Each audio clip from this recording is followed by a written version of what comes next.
Signs na hinding-hindi na magbabago ang isang lalaki. Number 1, sinashutdown niya agad ang conversations. Number 2, sinasabi niya na take me as I am or leave. Number 3, lagi niyang ginagawa ang blame game. Number 4, siya ang laging biktima ng pagkakataon. Number 5, bigla na lamang siyang nagagalit at nagiging defensive. Number 6, hindi sincere ang kanyang mga apologies. Number 7, deep down, alam mong wala siyang pakialam sa iyong nararamdaman.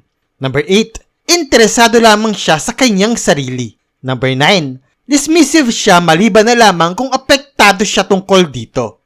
Number 10, hindi niya ino-honor ang kanyang mga pangako. Number 11, sinasabi niya na hindi ito seryoso at kailangan mo lamang mag-chill out. Number 12, sa tingin niya ay iniinis mo lamang siya sa tuwing sasabihin mo ang kanyang pagkakamali.